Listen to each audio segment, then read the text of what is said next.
இந்த அற்புதமான நிகழ்வில் பங்கு பெற்றிருக்கக்கூடிய அனைவருக்கும் முதலாவதாக வணக்கத்தை தெரிவித்துக் கொள்கிறேன்.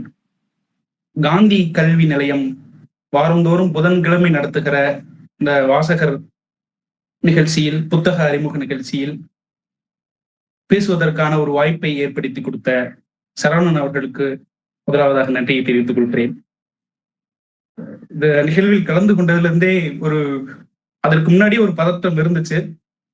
இப்ப கொஞ்சம் பதட்டம் கூடியிருக்குன்னு நினைக்கிறேன். ஏன்னா என்னை காட்டிலும் அனுபவத்திலும் அறிவிலும் மிக முதிர்ந்த ஆட்கள் இருக்கும்போது அவர்கள் மத்தியில பேசுறது ஒரு விதமான கூச்ச உணர்வை ஏற்படுத்துது. இருந்தாலும் என்னுடைய பார்வையை இங்கு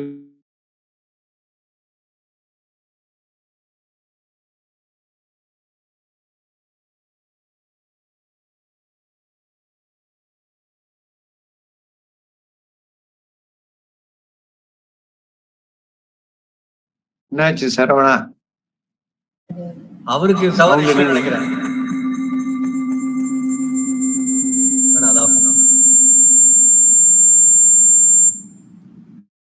அவருக்கு டவர் இஷ்யூன்னு நினைக்கிறேன் சார். வந்துருவார். அப்படியா? தான் ஆரம்பிங்க. அது நெட்வொர்க் இஷ்யூ ஆயிடுச்சு சார். நல்லா உற்சாகமா பேசணும். அதாவது நிகழ்ச்சியில கலந்து கொள்வதற்கு முன்பாக ஒரு தயக்கம் இருந்துச்சு. சரி, நம்ம அதை பிரேக் பண்ணிடலாமா அப்படின்னு ஒரு எண்ணம் தோணுச்சு. ஏன்னா நான் இப்பதான் வளர்ந்து வரக்கூடிய இளைஞன். நான் இதுக்கு முன்னாடி இந்த புதன் வாசகர் வட்டத்துல பேசின ஆட்கள்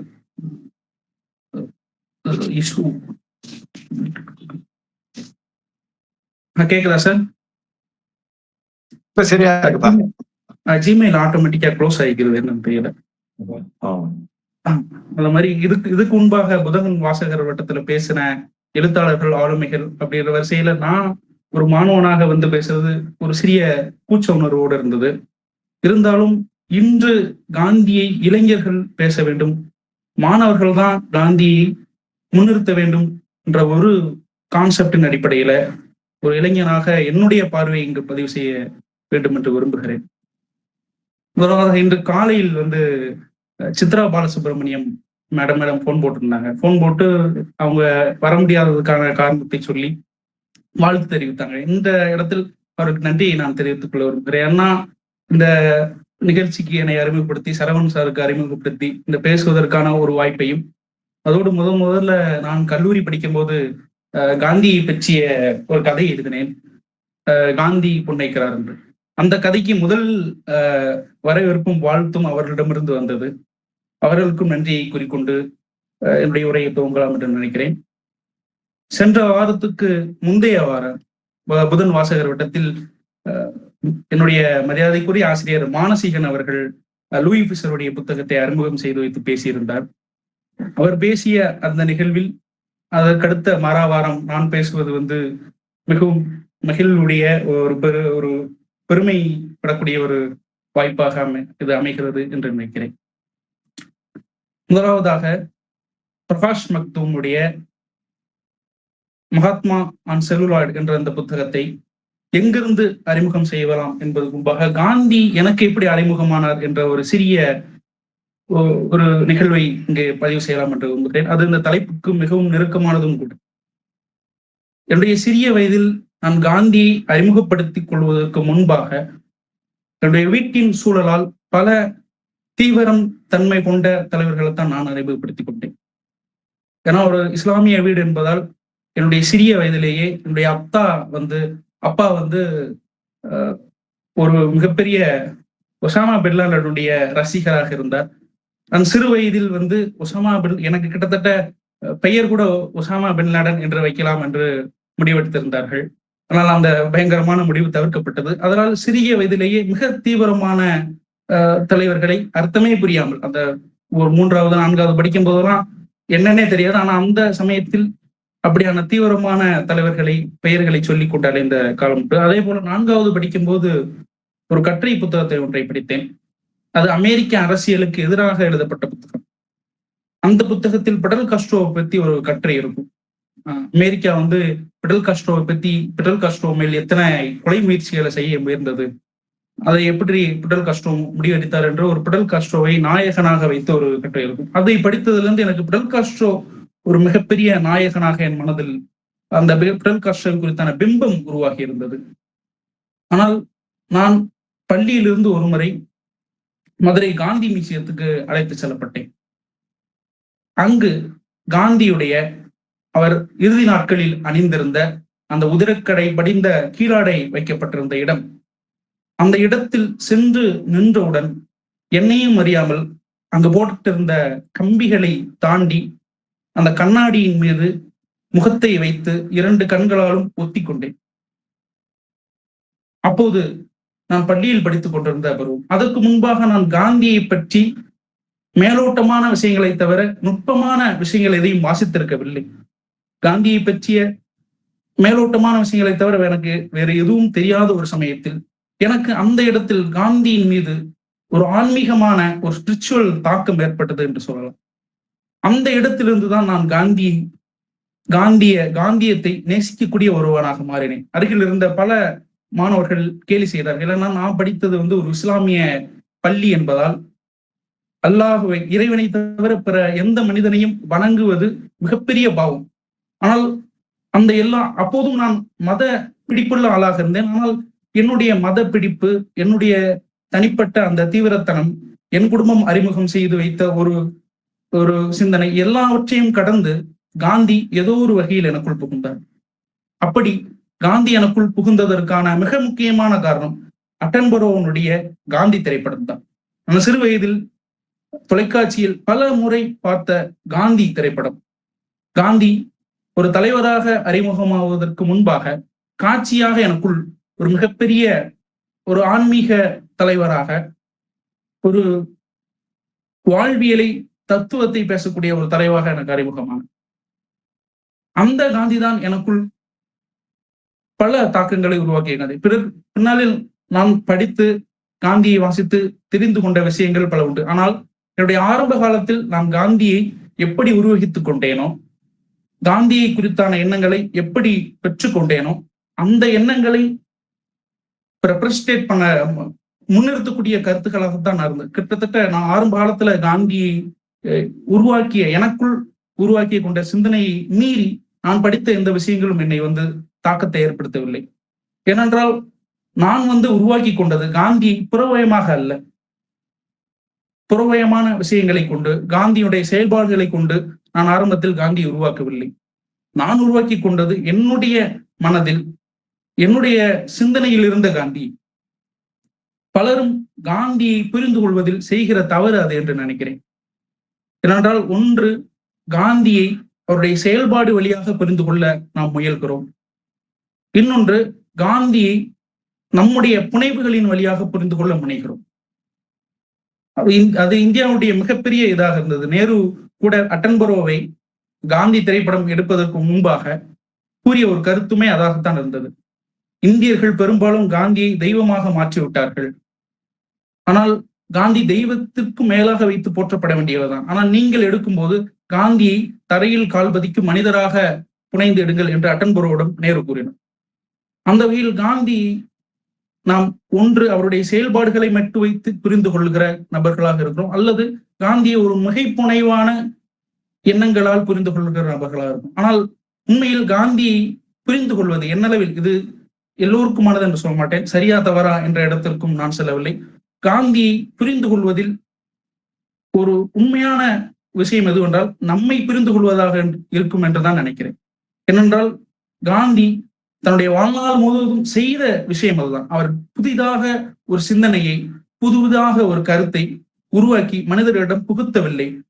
அப்படி புகுத்தி இருந்தால் காந்தி உலகின் எல்லா மனிதர்களையும் சென்றடைந்திருக்க முடியாது. காந்தி செய்தது எல்லா மனிதருக்குள்ளும் இருந்த காந்தியத்தோடு உரையாடியதுதான்.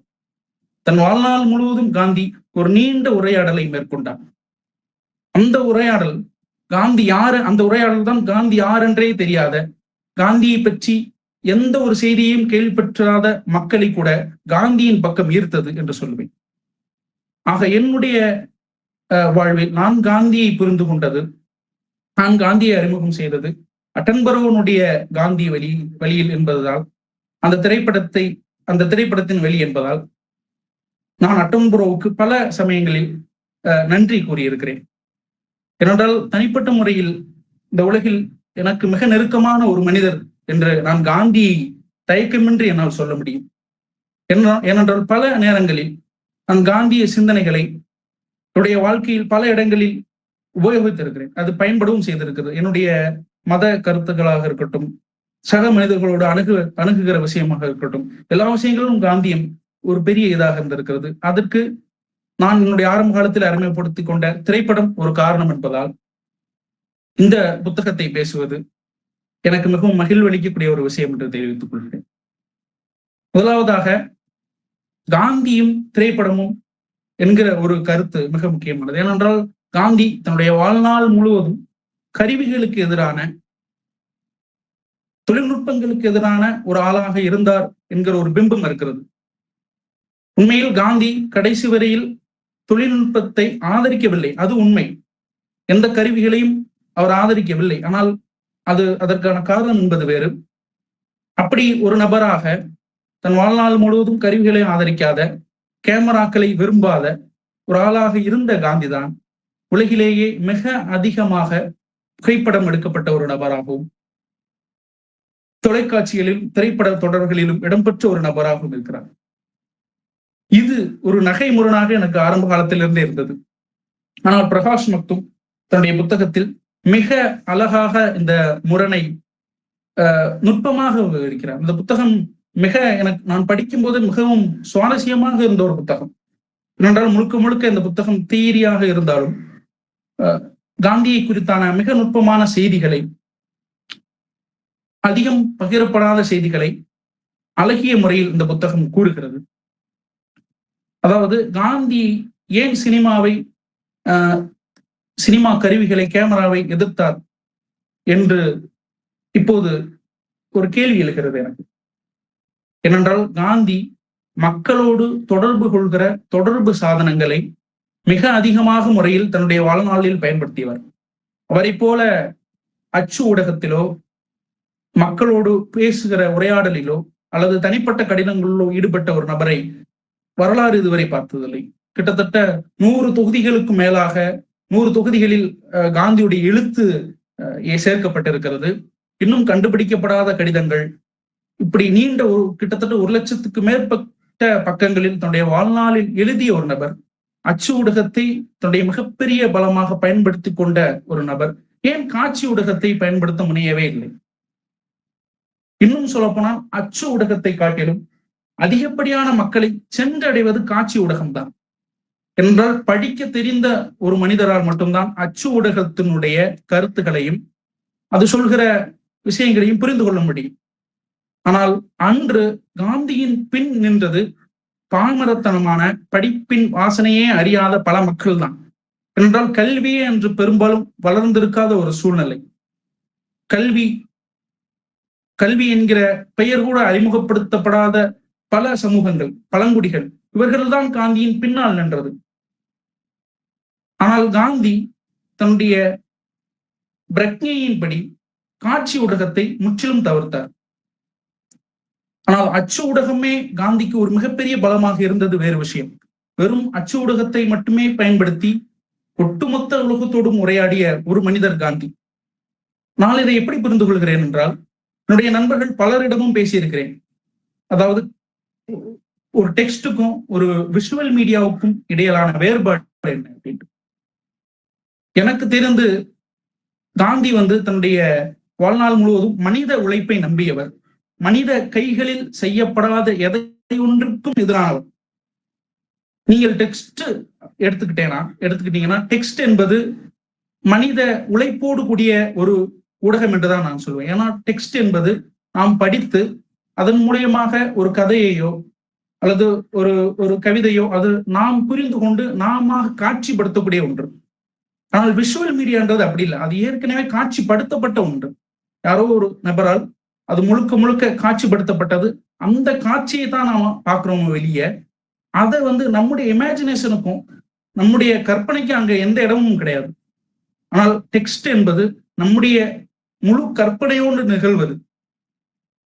அவன் கதவை திறந்தான் அப்படின்னு ஒரு டெக்ஸ்ட்ல இருக்குன்னா, நம்முடைய கற்பனை அந்த கதவை திறக்கும் நிகழ்வை உருவாக்கும். அதனால டெக்ஸ்ட் என்பது மனித உழைப்போடு மனித கற்பனையோடு கூடிய ஒரு விஷயம் என்பதால் காந்தி விஷுவல் மீடியாவை மனித உழைப்புக்கு எதிரான ஒன்றாக பார்த்தார். பல இடங்களில் காந்தி விஷுவல் மீடியாவுக்கு எதிராகவே கருத்துக்களை பகிர்ந்திருக்கிறார். அது ஒரு இடத்தில் அகமதாபாத்தில் குழந்தைகள் நோய்வாய்ப்படும் போது அதற்கு காரணம் தொழில்நுட்பம் தான், தொலைக்காட்சிகள் தான், காட்சி ஊடகம் தான் என்று கூட காந்தி அந்த அளவிற்கு பேசியிருக்கிறார். பல இடங்களில் தனக்கான அந்த திரைப்பட எதிர்ப்பையும் மக்கள் திரைப்படத்தை பார்ப்பதன் வழியாக ஒரு சோம்பேறித்தனத்தை அடைகிறார்கள் என்ற கருத்தையும் பல இடங்களில் பதிவேற்றிருக்கிறார். முக்கியமாக AK அப்பாஸ் காந்திக்கு ஒரு கடிதம் எழுதியது மிக முக்கியமான ஒன்று. அந்த கடிதத்தில் மிக மனக்குமுறலோடு அப்பாஸ் பதிவு செய்திருப்பார். ஏன் நீங்க திரைப்படத்தை ஏன் வெறுக்கிறீர்கள்? யார் உங்களிடம் அதை தவறாக யாராவது உங்களிடம் சொல்லியிருந்தால் தயவு செய்து அந்த எண்ணத்தை விட்டு விடுங்கள். திரைப்படம் ஒரு அற்புதமான கலை. அதனால் உணர்வுபூர்வமான விஷயங்களை காட்சிப்படுத்த முடியும், மக்களை ஒன்றிணைக்க முடியும், ஒரு மிக பெரிய மக்கள் தொகையோடு பேச முடியும், உரையாட முடியும் என்று ஒரு குமுறலோடு ஒரு கடிதத்தை AK அப்பாஸ் எழுதியிருப்பார். ஆனால் காந்தி அந்த ஒரு விஷயத்தில், திரைப்படங்கள் குறித்தான தொண்டை விஷயத்தில் கடைசி வரைக்கும் தன்னுடைய எண்ணத்தை மாற்றிக்கொள்ளவில்லை. ஆனால் இப்படி திரைப்படத்தை வெறுத்த ஒரு நபரைத்தான் உலகத்தினுடைய எல்லா கேமராக்களும் மிகவும் விரும்பியது என்பதுதான் அந்த நகைமுறை. இன்னும் சொல்ல போனால் காந்தியுடைய காலத்தில் தான் தொழில்நுட்பமும் கேமராக்களும் கொஞ்சம் கொஞ்சமாக தன்னுடைய பரிணாம வளர்ச்சியை எட்டிக் கொண்டிருந்தது. கிட்டத்தட்ட 1915க்கு பிறகு என்று சொல்லலாம். காந்தியுடைய வருகைக்கு பிறகு இங்கு செய்தி நிறுவனங்கள், அதாவது சர்வதேசிய அளவிலான செய்தி நிறுவனங்கள், ஃபாக்ஸ் போன்று, பேராமவுண்ட் போன்று, இது போன்ற அந்த நியூயார்க் அமெரிக்க செய்தி நிறுவனங்கள், news reels, British news reels அப்படின்ற பல செய்தி நிறுவனங்கள் கொஞ்சம் கொஞ்சமாக இந்தியாவை நோக்கி திரும்பி இருந்தது. ஏனென்றால் இந்தியா அவைகளுக்கு ஒரு மிகப்பெரிய சந்தையாக மாறி இருந்தது. சுதந்திர நிகழ்வுகள், விடுதலை போராட்ட நிகழ்வுகள் அப்படி என்று பல விஷயங்களை அன்று இருந்த உலக மக்கள் விரும்பினார்கள் என்பதற்காக ஒரு மிகப்பெரிய சந்தையாக அவர்களுக்கு இருந்தது. ஆனால் காந்தி ஆரம்பத்திலிருந்தே அதை மறுத்தார். கிட்டத்தட்ட பிரகாஷ் மக்தும் குறிப்பிடுகிறார், 1920களில் தான் சென்சார் என்கிற ஒன்று இந்தியாவில் பலமாக நிறுவப்படுகிறது பிரிட்டிஷாரால். 20க்கு முன்பான காலங்களில் சென்சார் கிடையாது. அப்படி சென்சார் இல்லாத காலங்களில் பலர் காந்தியிடம் காட்சி, அந்த நியூஸ் ரீல்ஸ் என்று சொல்வார்கள், அப்போது ஒளி சேர்க்கப்படாத ஒரு காலம், நியூஸ் ரீல்ஸுக்காக அணுகிய போது காந்தி அதை ஆரம்பத்திலேயே மறுத்தார்.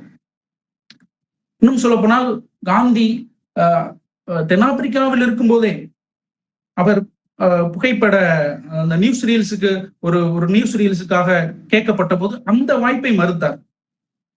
தன்னுடைய வாழ்நாள் முழுவதும் காட்சி ஊடகத்துக்கு எதிராகவே இருந்தார் காந்தி.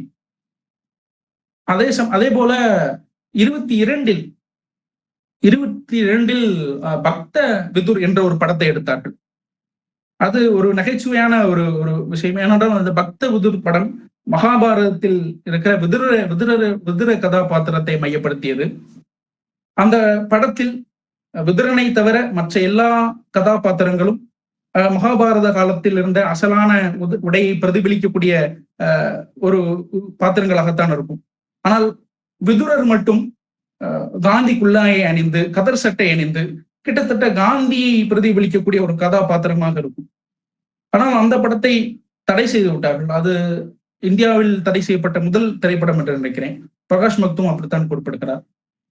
அந்த படத்தில் இருந்து காந்தியுடைய அந்த திரை உரையாடல் தொடங்குகிறது.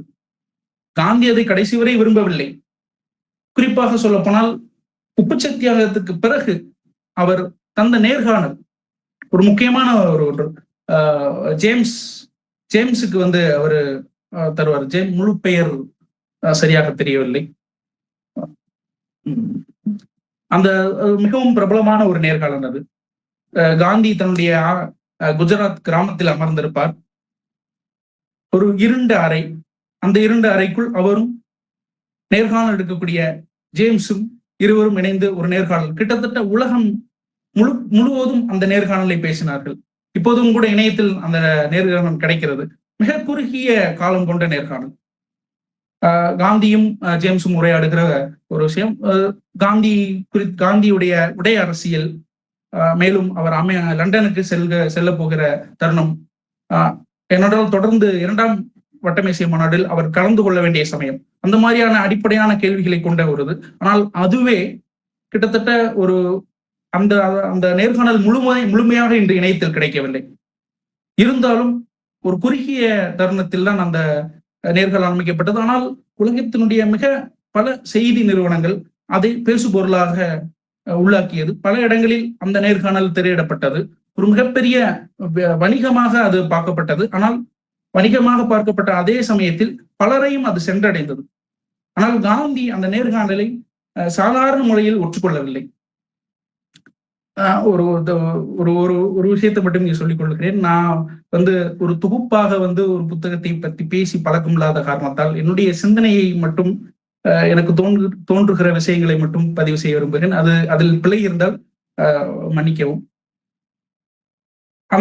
அந்த நேர்காணல் நடத்துவதற்கு முன்பாக அந்த நேர்காணல் நடத்த போகிறவர்கள் காந்தியை அணுகிய போது முதலில் காந்தி மறுத்து விட்டார்.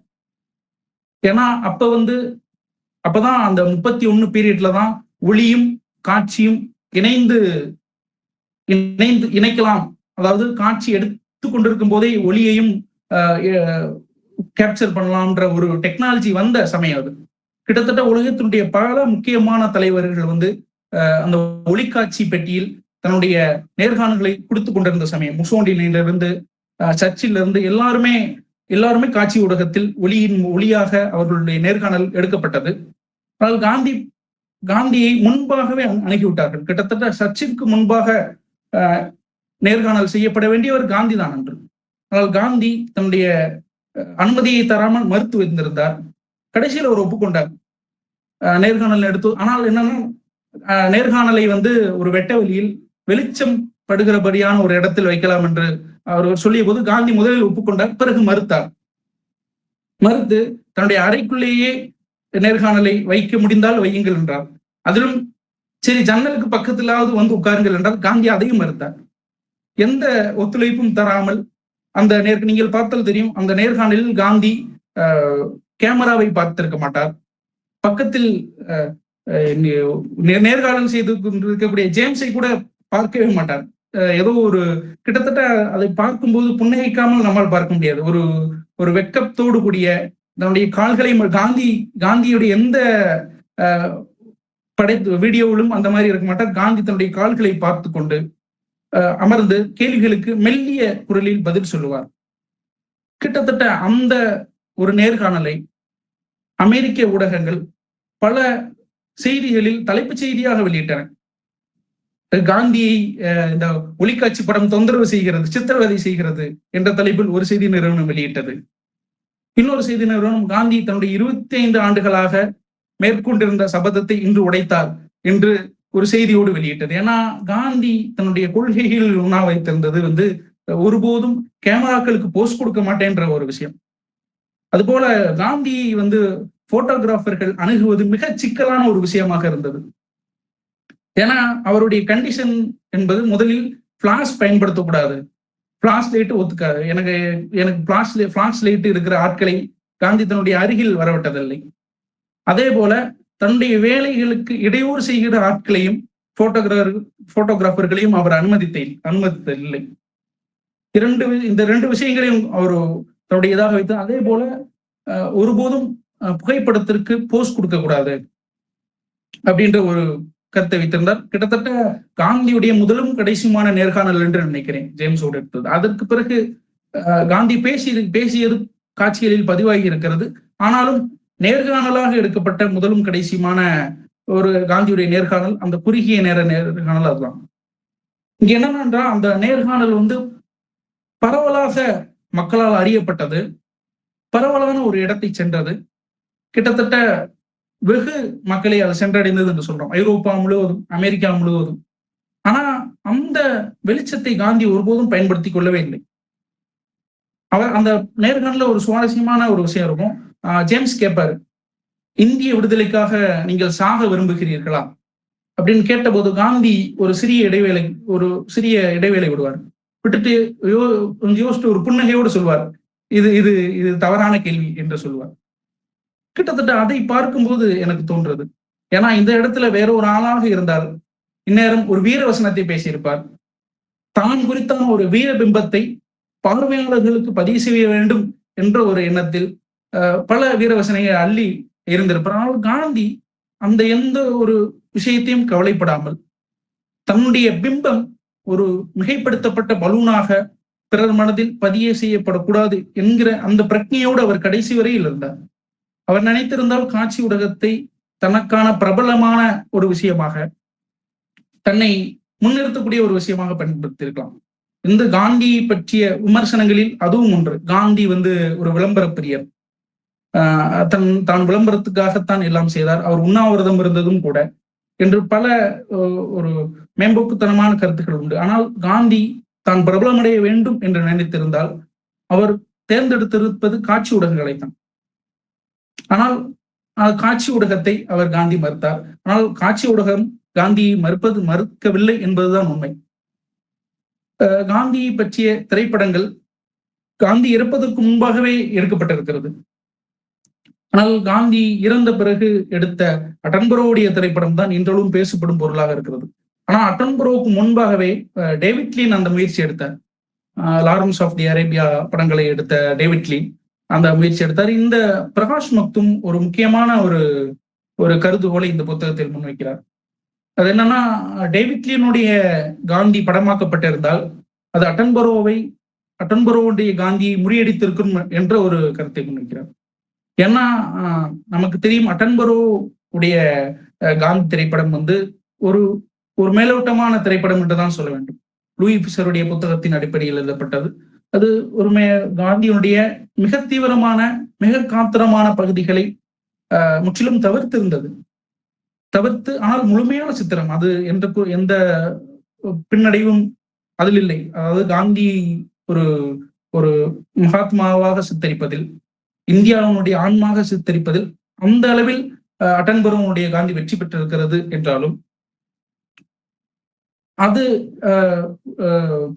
தவறவிட்ட இடம் காந்தியினுடைய மிக நெருக்கமான அவருடைய பாலியல் சார்ந்த விஷயங்களாக இருக்கட்டும், அவருடைய அந்த மிக சர்ச்சைக்குரிய அந்த பூனா ஒப்பந்தமாக இருக்கட்டும், இந்த விஷயங்களை கான்சியஸோடு தவிர்த்திருந்தது.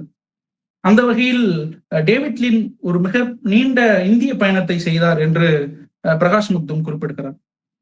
அப்போது அவருக்கு உதவியாக டெண்டுல்கர், காந்தியுடைய பயோகிராபியை தொகுத்த டெண்டுல்கர் இருவரும் இணைந்து ஒரு காந்தியை பற்றிய மிக நுட்பமான ஒரு திரைப்படத்தை எடுக்க முயற்சித்ததாக பிரகாஷ் மக்தும் குறிப்பிடுவார். இருந்தாலும் அட்டன்பரோவுடைய காந்தி தான் காந்திக்கு இருந்த சர்வதேசிய புகழை, ஏன்னா நம்ம அட்டன்பர் பல ஆட்களுக்கும் இங்க ஒரு விஷயம் இருக்கும். ஏன்னா அட்டன்பரோவுடைய காந்தி தான் சர்வதேசிய அளவுல காந்தி கொண்டு சேர்த்த படம் அப்படின்னு சொல்லுவாங்க. ஆனா அதுக்கு முன்பாகவே காந்தி ஒரு சர்வதேசிய புகழை பெற்ற ஒரு நபர் தான். காந்தி ஒரு சர்வதேசிய புகழை பெற்றதனாலதான் அட்டன்பரோ காந்தியினுடைய கதையை எடுக்க வேண்டும் என்று முயற்சித்தார். அதுக்கு முக்கியமா கோத்தாரி, நம்ம எவ்வளவுதான் அட்டன்பரோவை பேசினாலும்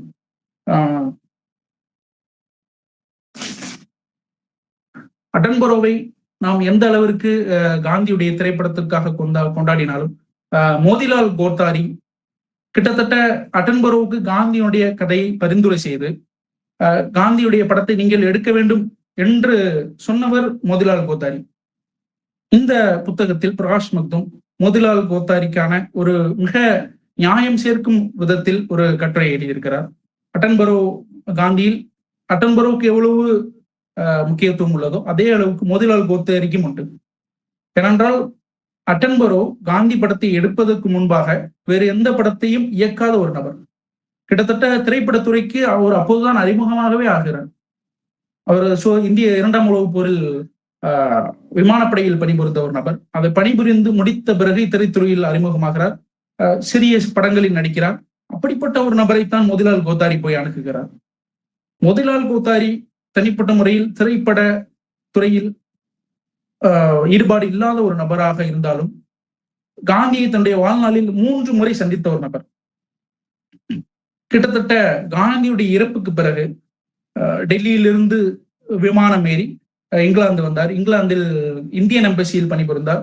அப்போது அவருக்கு ஒரு பெரிய மன தடை இருந்தது. இந்தியாவை விட்டு வரும்போது இது ஒரு தப்பித்தலுக்காக இந்தியாவை விட்டு செல்கிறேனா என்கிற ஒரு மனக்குமரல் இருந்தது. அதெல்லாம் சேர்த்து அவர் தன்னுடைய வாழ்நாள்கரமான காந்தியுடைய திரைப்படத்தை எடுக்க வேண்டும் என்கிற ஒரு தீவிரத்தில் இருந்தார். கிட்டத்தட்ட அட்டன்பரோவை இந்திய அரசாங்கத்தோடு தொடர்பு கொள்ள வைத்தது, மவுண்ட் பேட்டனோடு தொடர்பு கொள்ள வைத்தது, ஜவஹர்லால் நேருவோடு தொடர்பு படுத்தி இந்திய அந்த காந்தி படத்தை தயாரிப்பதற்கான முழு முயற்சியும் எடுத்தது மோதிலால் கோத்தாரி என்பது மறுக்க முடியாத ஒரு விஷயம்.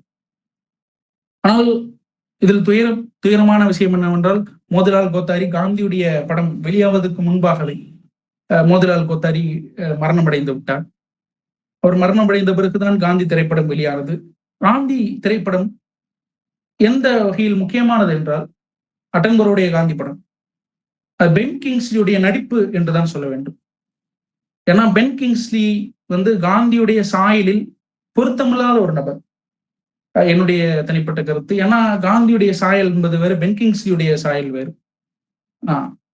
ஆனா நான் முதலாக பென் கிங்ஸ்லிக்கு முன்பாக ஜவஹர்லால் நேரு அட்டன்பரோடு அந்த திரைப்படம் குறித்து பேசும்போது வேறு ஒரு நபரைத்தான் அந்த காந்தியுடைய கதாபாத்திரத்துக்காக பரிந்துரை செய்தார். அது லாரன்ஸ் ஆஃப் தி அரேபியா படத்தில் நாயகராக இடம்பெற்ற அந்த நடிகரைத்தான் காந்தியுடைய பாத்திரத்துக்கு செய்தார். ஆனால் அந்த நடிகர் அந்த வாய்ப்பை மறுத்தார். ஏனென்றால் காந்தியை ஒரு பாத்திரமாக ஏற்றுக்கொண்டு நடிக்கும் ஒரு நபர் இந்தியராகத்தான் இருக்க வேண்டும். நான் ஒரு ஐரோப்பியனாக இருந்து கொண்டு காந்தியுடைய பாத்திரத்தை நடிப்பது சரியாகாது என்று மறுத்து விட்டார். அந்த வாய்ப்பு பென் கிங்ஸ்லி என்கிற இந்திய வம்சாவளியை சேர்ந்த ஒரு நபரிடம் வந்தது. பென் கிங்ஸ்லி காந்தியை உருவத்தில் ஒத்தவர் அல்ல, ஆனால் தன்னுடைய நடிப்பில் அந்த படம் முழுவதும் அவருடைய நடையாக இருக்கட்டும், அவருடைய புன்னகையாக இருக்கட்டும், அந்த வகையில் காந்தியை மிக நெருக்கமாக கொண்டு வந்த ஒரு நபர் என்று சொல்லலாம் பென் கிங்ஸ்லி. அந்த வகையில் அட்டன்பரோவுடைய காந்தி திரைப்படம் காந்திக்கு பிறகு எடுக்கப்பட்ட திரைப்படங்களில் முக்கியமான ஒன்று. ஆனா இந்த திரைப்படத்தை எடுப்பதற்கு முதலில் ஒரு தயக்கம் இருந்தது. ஏன்னா அதற்கு முன்பாக எடுக்கப்பட்ட எந்த படங்களும் அவ்வளவாக சர்வதேச அளவில் வெற்றி பெறவில்லை. 9 Hours to Rama என்கிற படம் மிக தோல்வி அடைந்த ஒரு படமாக இருந்த சமயத்தில் அந்த அட்டன்பரோவுடைய காந்தியை தயாரிக்க பலரும் தயங்கிய ஒரு தருணம். ஆனால் கடைசியில் ஒரு நெருக்கடியை மீறி காந்தி படம் வெளியானது. வெளியான பிறகு படத்தை 3 நபர்களுக்கு அட்டன்பரோ அர்ப்பணிப்பு செய்திருந்தார். ஜவஹர்லால் நேருவுக்கு, மவுண்ட் பேட்டன் பிரபுவுக்கு, 3வதாக மோதிலால் கோத்தாரிக்கும் அந்த படத்தை அர்ப்பணம் செய்திருந்தார். அதே போல அகாடமி அவார்டுகளை, அந்த படம் ஆஸ்கர் அவார்டுகளை வாங்கி குவிக்கும் போது அந்த ஆஸ்கரையும் கூட மோதிலால் கோத்தாரிக்காக அர்ப்பணிப்பு செய்து அட்டன்பரோ ஒரு நல்ல விஷயத்தை செய்திருப்பார். அந்த வகையில் அட்டன்பரோவுடைய காந்தி திரைப்படம் காந்திக்கு பிறகு எடுக்கப்பட்ட திரைப்படங்களில் முக்கியமான ஒன்று. ஆனால் இங்கு சிக்கல் என்னவென்றால், எனக்கு அந்த விஷயம் பிடித்திருந்தது. பிரகாஷ் மக்தும் முன்வைத்த விஷயங்கள், காந்தியை பற்றிய ஒரு படத்தை அட்டன்பரோ எடுத்து விட்ட பிறகு, முழு வாழ்க்கையை எடுத்து விட்ட பிறகு, இதன் பிறகு காந்தியை பற்றிய முழு வாழ்க்கையை எடுக்கிற ஆட்களுக்கு ஊக்கமிழந்த ஒரு விஷயமாக ஆகிவிட்டது என்று குறிப்பிடுகிறார். ஏன்னா காந்தியுடைய அட்டன்பரோ படம் மேலோட்டமானது.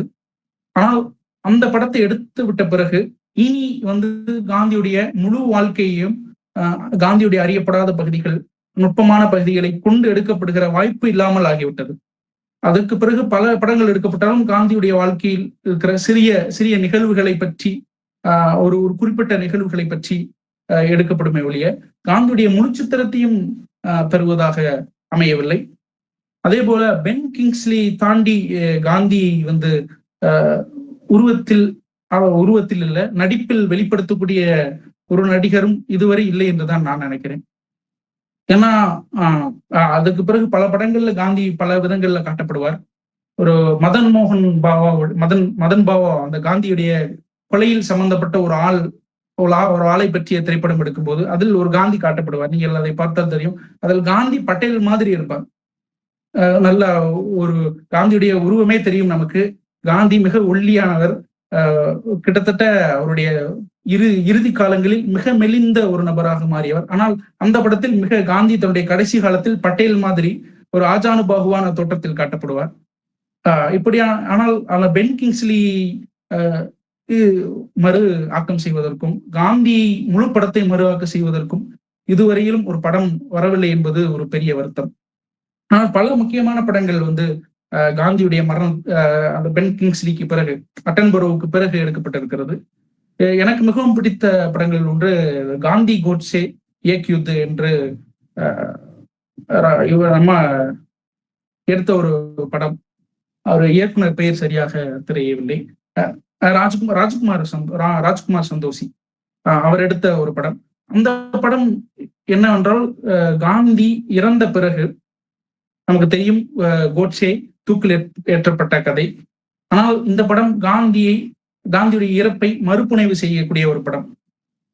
காந்தி சுடப்பட்ட பிறகு அவர் மருத்துவமனைக்கு எடுத்து செல்லப்பட்டு மருத்துவமனையில் சேர்க்கப்பட்டு காந்தி உயிரோடு திரும்பி வருவதாகவும், மீண்டும் தன்னுடைய போராட்ட வேலைகளை இப்போது சுதந்திர இந்தியாவில் காங்கிரசுக்கு எதிராக தன்னுடைய போராட்டத்தை துவங்குவதாகவும், கைது செய்யப்பட்டு கோட்சே இருக்கிற அதே சிறைச்சாலையில் அதே அறையில் அடைக்கப்படுவதாகவும் அந்த கதை செல்லும். கடைசியில் கோட்சே மனம் திரும்பி எவ்வாறு காந்தி கரம் பிடிக்கிறான் என்று ஒரு கற்பனையான ஒரு படம். இப்படி பல படங்கள் அட்டன்பரோ படத்துக்கு பிறகு எடுக்கப்பட்டது. அந்த படங்களை பற்றியெல்லாம் மிக நுட்பமாக தன்னுடைய புத்தகத்தில் பிரகாஷ் மக்தும் பதிவு செய்திருக்கிறார். இது எல்லாவற்றுக்கும் மேலாக ஒரு சில விஷயங்களை இங்கே பதிவு செய்ய வேண்டும் என்று விரும்புகிறேன். ஏன்னா இன்னைக்கு இருக்கிற சூழ்நிலையில் விஷுவல் மீடியாவுடைய ஆற்றல் என்பது எவ்வாறு உள்ளது என்று நமக்கு எல்லோருக்கும் தெரியும். இன்று இந்தியா முழுவதும் நடந்து கொண்டிருக்கிற பிரச்சனைகள் பலவற்றையும் நம்மால் வீட்டில் அமர்ந்தபடியே காட்சிகளாக பார்க்க முடியும். இன்று தலைநகர் டெல்லியில் மாணவர்கள் போராடி கொண்டிருக்கிறார்கள், அடிபட்டு கொண்டிருக்கிறார்கள், அரசாங்கத்தை எதிர்த்து கேள்வி கேட்டுக் கொண்டிருக்கிறார்கள். ஆனால் அந்த அந்த அந்த போராட்ட உணர்வு இந்தியா முழுவதும் இன்று கடத்தப்பட்டிருக்கிறது என்றுதான் உண்மை. இன்று இந்தியாவில் இருக்கக்கூடிய எல்லா இளைஞர்களும் அந்த போராட்டத்தை ஆதரிக்கிறார்கள், போராட்டத்துக்கு ஆதரவாக தங்கள் குரலை கொடுக்கிறார்கள். அதற்கு காரணம் இந்த காட்சி ஊடகம்தான். அங்கு நடக்கிற ஒவ்வொரு நிகழ்வும் காட்சிகளாக பதிவு செய்யப்படுகிறது, காட்சிகளாக உருமாற்றப்பட்டு இந்தியா முழுவதும் கொண்டு செல்லப்படுகிறது. இப்படியான காட்சி காலத்தில் காந்தியை நாம் அறிமுகம் செய்ய வேண்டிய ஒரு தேவை இருக்கிறது. ஏன்னா இன்னைக்கு இருக்கிற இளைஞர்கள் பலருக்கு அந்த தீவிரத்தனமான உணர்வுகள் கொண்ட தலைவர்கள் தான் அவர்களுக்கான தலைவர்கள் என்று ஒரு தவறுதலான ஒரு கருத்து இருக்கிறது. இன்னும் சொல்ல போனால் காந்தியை பல இடங்களில் இவர்கள் விமர்சிப்பார்கள். நீங்கள் காந்தியை பற்றிய விமர்சனங்களை பலரும் அழுத்தமாக மறுத்து இருக்கிறார்கள். ஆனால் காந்தியை பற்றிய விமர்சனங்கள் மேம்போக்கான சில தகவல்கள் மூலமாகவே நிரூபிக்கப்பட்டுவிடும் அது போலித்தனமான விமர்சனங்கள் என்று. கிட்டத்தட்ட இவர்கள் காந்தி மேல் வைக்கப்படுகிற ஒவ்வொரு விமர்சனத்துக்கும் எதிர் தரவுகள் இணையத்தில் மேலோட்டமாகவே காண கிடைக்கிறது. ஆனால் இவர்கள் தங்களுடைய கண்களை மூடிக்கொண்டு காந்தியை விமர்சிப்பதிலேயே மிக குறியாக இருக்கிறார்கள். அதாவது அது விமர்சனம் என்று கூட சொல்ல முடியாது, முழுக்க முழுக்க ஆதாரமற்ற அவதூறுகள் தான். அந்த மாதிரியான அவதூறுகளுக்கு எதிரான ஒரு ஊடகமாக இன்று காட்சி ஊடகத்தை பயன்படுத்த வேண்டிய தேவை உள்ளது. ஏன்னா என்னுடைய கல்லூரியில் நடந்த ஒரு நிகழ்வு, என்னுடைய கல்லூரியில் ஒரு திரைப்படத்தை மாணவர்கள் எல்லோருக்கும் போட்டு காட்டினார்கள். அந்த திரைப்படத்தில் காந்தி ஒரு இடத்தில் காந்தியினுடைய ஒரு செயல் அரைகுறையாக விமர்சிக்கப்பட்டிருக்கும். அந்த படம் போட்டு காட்டப்பட்ட பிறகு மறுநாள் வகுப்பறை முழுவதும் அதுதான் பேச்சாக இருந்தது. காலையில் முதல் பாடவேளை ஆரம்பித்ததிலிருந்து கடைசி பாடவேளை வரையும் அதுதான் பேசு பொருளாக இருந்தது. ஒவ்வொரு ஆசிரியரும் வருவார், அந்த படம் பார்த்தீர்களா என்று கேட்பார். மாணவர்கள் எல்லோரும் ஒரு சேர காந்தி திட்டுவார்கள். கிட்டத்தட்ட 5 பாடவேளைகளும் அதுதான் நடந்தது. கடைசி பாடவேளை பேராசிரியை வந்தார். அவரும் அந்த படத்தை பற்றி பேச ஆரம்பிக்கும் போது மாணவர்கள் எல்லோரும் காந்தி விமர்சிக்க ஆரம்பித்தார்கள். அப்போதுதான் நான் கொஞ்சம் தீவிரமாக பேச ஆரம்பித்தேன்.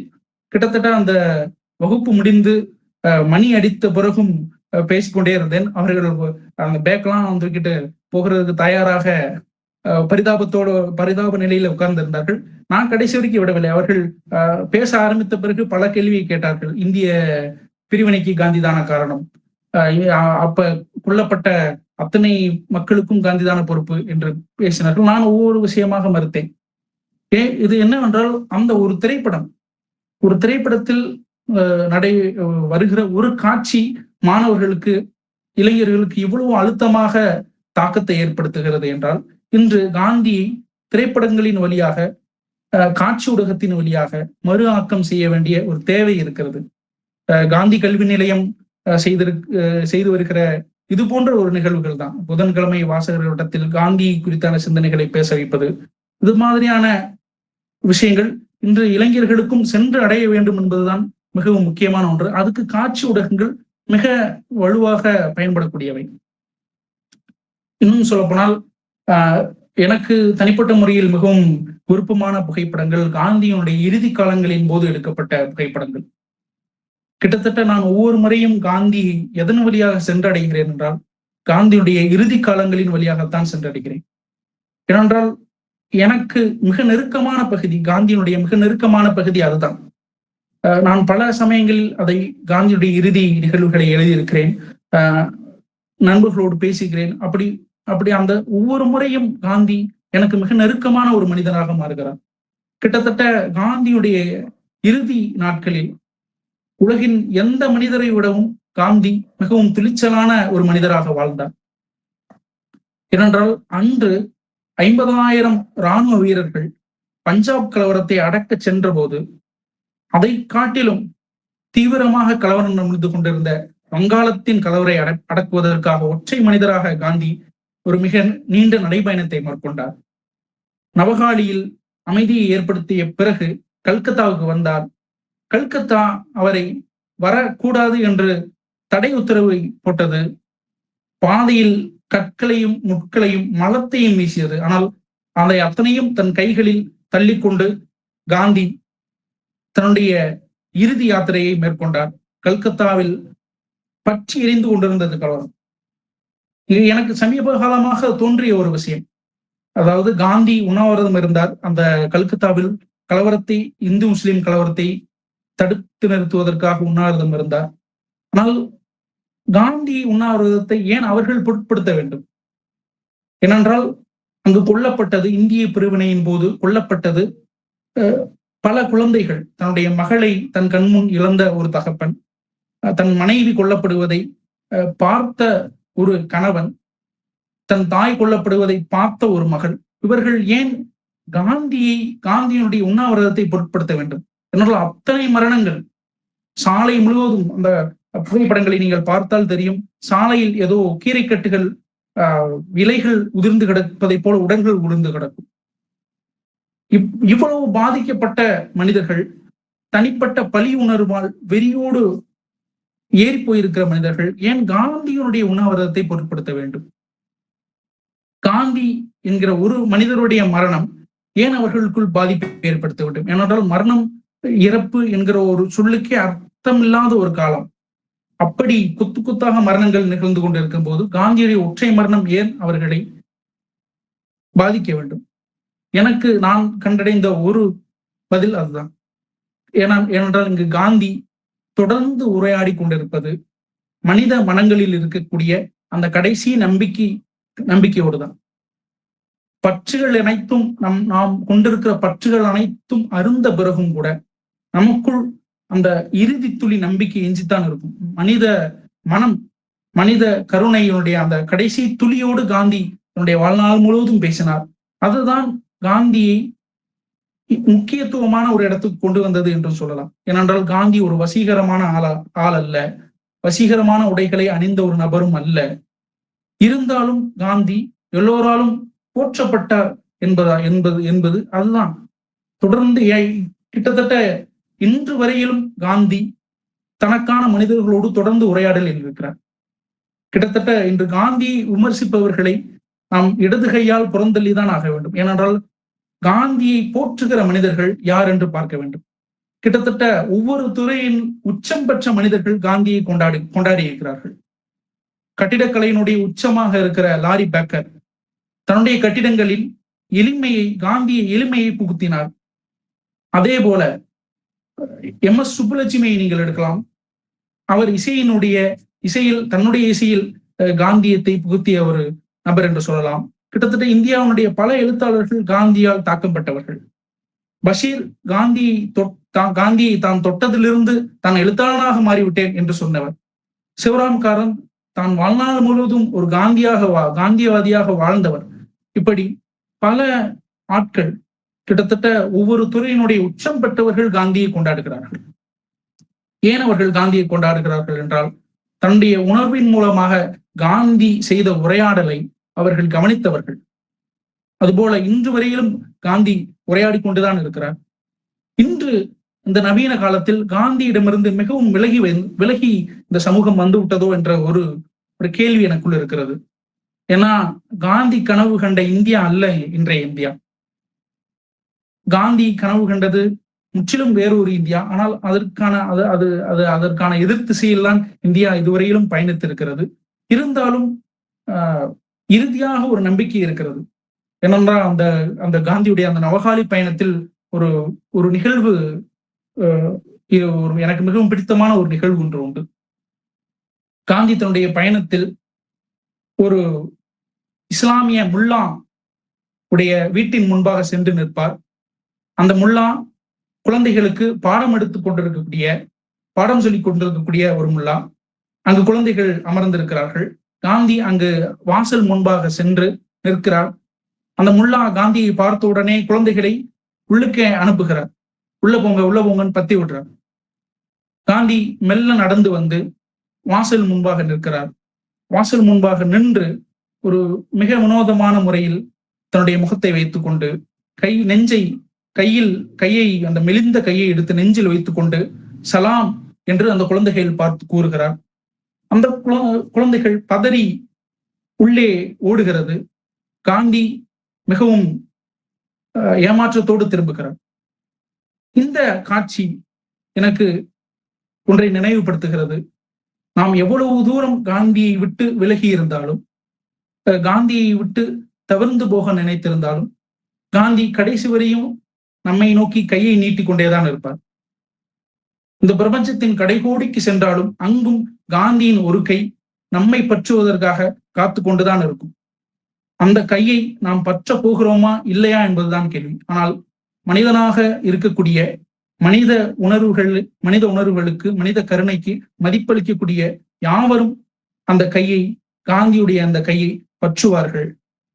காந்தியம் எவ்வளவு தொலைவிற்கு நம்மை விட்டு அகன்றாலும் நம்மால் மிக எளிமையாக காந்தியை விட்டு நாம் பல அடிகள் எடுத்து வைத்திருந்தாலும் மீண்டும் ஒரே அடி வைத்து திரும்புவதன் மூலமாக நாம் காந்தியத்தை அடைய முடியலாம் என்பதையும் கூறிக்கொண்டு இந்த புத்தகத்தை பற்றி பேசுவதற்கு இன்னும் 10 நிமிடங்கள் இருக்கின்ற நினைக்கிறேன். அந்த காந்தியுடைய அந்த கடைசி தருணம், காந்தி கல்கத்தாவில் கலவரத்தை அடக்கிவிட்டார். டெல்லி வந்தார். டெல்லியில் காந்தி கலவரத்தை அடக்க வேண்டும் என்று உண்ணாவிரதம் இருந்தார். அந்த உண்ணாவிரதம் தான் காந்திக்கு பகையாக முடிந்தது. ஏனென்றால் காந்தியுடைய வேண்டுகோள்கள் பாகிஸ்தானுக்கு மீதி பணத்தை தந்து விட வேண்டும், இந்து முஸ்லிம் கலவரத்தை நிறுத்த வேண்டும் என்பதாக இருந்தது. ஆனால் டெல்லியில் இந்துக்களும் முஸ்லிம்களும் ஒருவர் வெட்டி செத்து கொண்டிருந்த காலம் அது. அந்த காலத்தில் காந்தி அந்த உண்ணாவிரதம் இருந்தது காங்கிரஸ் அதிகாரத்தில் இருந்தவர்களுக்கே கோபத்தை ஏற்படுத்தியது. என்றால் மீதி பணத்தை பாகிஸ்தானுக்கு தர வேண்டும் என்பது நேருவே அந்த கருத்தை எதிர்த்தார். ஏனென்றால் அந்த பணம் மீண்டும் நம்மை நோக்கி நம்மை அழிக்கக்கூடிய ஆயுதமாக திருப்பப்படத்தான் செய்யும் என்று மறுத்தார். ஆனால் காந்திக்கு அந்த வகையில் ஒரு தெளிவு இருந்தது. ஏனென்றால் மீதி பணத்தை ஜின்னாவுக்கு தராவிட்டால், பாகிஸ்தானுக்கு தராவிட்டால் மொத்த பாகிஸ்தான் அரசும் திவாலாகிவிடும். அப்படி திவாலாகிவிட்டால் அதன் பிறகு நடக்க போகிற கலவரத்தை யார் நினைத்தாலும் தடுக்கவே முடியாது என்கிற ஒரு தெளிவு காந்திக்கு இருந்ததால் அந்த கோரிக்கை காந்தியுடைய கோரிக்கையாக இருந்தது. அந்த சமயத்தில் இந்த காந்தி தங்கியிருந்த பிர்லா மாளிகைக்கு அருகிலேயே ஒரு கூட்டம் நடக்கிறது. அந்த கூட்டத்தினுடைய முழக்கம் காந்தி மரணிக்க வேண்டும் என்பதாக இருக்கிறது. சுசிலா இது பியாரேலால் நையாரை அழைத்து காந்தி கேட்கிறார், என்ன என்ன சத்தமாக இருக்கிறது என்றால் பியாரே நையார் மறுக்கிறார் சொல்வதற்கு. சொல் என்று சொன்னதும் நீங்கள் சாக வேண்டும் என்று அவர்கள் விரும்புகிறார்கள் என்று நையார் சொன்ன போது காந்தி உடைந்து விட்டார். இருந்தாலும் தன்னுடைய கடைசி நம்பிக்கையின் அடிப்படையில் தன்னுடைய கடைசி உயிர் இந்த நாட்டுக்காகத்தான், ஒட்டுமொத்த மக்களுக்காகத்தான் இருக்க வேண்டும் என்கிற தெளிவு காந்திக்கு இருந்தது. ஆனால் அதிசயிக்கத்தக்க முறையில் டெல்லியில் கலவரம் ஓய்ந்தது. கிட்டத்தட்ட இந்துக்களும் முஸ்லீம்களும் ஒருவரையொருவர் அடித்துக்கொண்டு செத்து கொண்டிருந்த அந்த சமயம், சீக்கியர்களும் இஸ்லாமியர்களும் இந்துக்களும் வேறுபாடு இல்லாமல் செத்து கொண்டிருந்த ஒரு சமயம். கலவரம் முற்றிலுமாக ஓய்ந்தது. இதிலும் குறிப்பாக சொல்ல வேண்டும் என்றால், அந்த டெல்லியில் இருந்த அந்த குவாலியர் மஸ்ஜித், இந்த பகுதியில் இஸ்லாமியர்கள் அதிகம் இருந்த பகுதி. அந்த பகுதியில் சீக்கியர்கள் இஸ்லாமியர்களை அடித்து விரட்டினார்கள். அருவாளை கொண்டு துரத்தி இஸ்லாமியர்கள் வெட்டப்பட்டனர். ஆனால் காந்தியினுடைய இந்த உண்ணாவிரதம் முடிவந்த பிறகு காந்தி மீண்டும் அந்த குவாலியர் மஸ்ஜிதுக்கு செல்கிறார். மனோ காந்தியும் ஆபா காந்தியும் இரு பக்கம் இருக்க நடந்து அந்த குவாலியர் மஸ்ஜிதுக்கு செல்கிறார். அப்படி செல்லும் போது அங்கு எந்த சீக்கியர்கள் இஸ்லாமியர்களை அடித்து விரட்டினார்களோ, அரிவாளை கொண்டு விரட்டினார்களோ, அந்த சீக்கியர்கள் கையில் மலர்கொத்தை பிடித்துக் கொண்டு இஸ்லாமியர்களை வரவேற்றார்கள். காந்தி உள்ளே சென்று தன்னுடைய உரையை ஆற்றினார். கிட்டத்தட்ட மொத்த டெல்லி கலவரமும் ஓய்ந்து விட்டது. தன்னுடைய தனிப்பட்ட பகைகளை, பழியுணர்வுகளை அனைத்து மனிதர்களும் காந்தி என்கிற அந்த ஒற்றை மனிதரால் மறந்து போனார்கள். பிறகு அந்த துயரமான சம்பவம் நடந்தது. காந்தி தன்னுடைய இறுதி நாளை நெருங்கிய போது, மாலை பிரார்த்தனை கூட்டத்துக்கு தாமதமான போது, பட்டேலோடு பேசி தாமதமான போது, தான் வழக்கமான சென்று கொண்டிருந்த பாதையை மாற்றி புல்வெளியின் நடுவே நடந்து செல்கிறார். அவர் நடந்து சென்றது கோட்சேவை நோக்கி. பிறகு கோட்சேவால் வெறிகொண்டு 3 முறை தோட்டாக்களால் காந்தி சுடப்பட்டார். வரலாறு தன்னுடைய மிகப்பெரிய ஒரு மகத்தான தலைவனை இழந்தது. ஆனால் அந்த சமயத்தில், காந்தி இறந்த சமயத்தில், தன் வாழ்நாள் முழுவதும் புகைப்படம் எடுக்கப்பட்ட காந்தி அந்த இறந்த சமயத்தில் புகைப்படம் எடுக்கப்படவில்லை என்பது ஒரு நகைமுறை. கிட்டத்தட்ட பிரகாஷ் மக்தும் காந்தியினுடைய இறப்பிலிருந்துதான் இந்த புத்தகத்தை துவங்குகிறார். எனக்கு மிகவும் நெருக்கமாக இந்த புத்தகம் இருந்ததும் அதுதான் காரணம். இந்த புத்தகம் முழுவதையும் ஒரு ஆர்வத்தோடு படித்ததற்கும் அந்த ஒரு ஏனென்றால் எனக்கு தனிப்பட்ட முறையில் காந்தியுடைய மரணம் என்பது ஒவ்வொரு முறையும் மனதுக்கு மிக நெகிழ்வாக இருக்கக்கூடிய ஒன்று. கிட்டத்தட்ட இந்த புத்தகத்தை பற்றி இன்னும் அதிகம் பேசலாம், ஆனால் நேரமின்மையால் குறைத்துக் கொள்கிறேன். இதுதான் என்னுடைய நான் அதிகமாக புத்தகத்தை பற்றி அறிமுகம் செய்யாத ஆள் என்பதால் என்னுடைய பேச்சில் பிழை இருந்திருந்தால் மன்னிக்கவும். அதுபோல மிக அற்புதமான புத்தகம் பிரகாஷ் மக்துமுடைய புத்தகம்.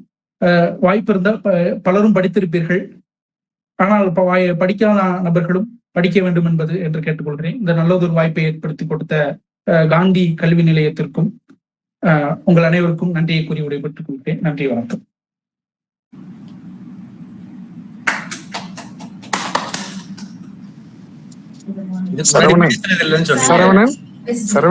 முன்னாடி பேசுனது இல்லைன்னு சொன்னீங்க.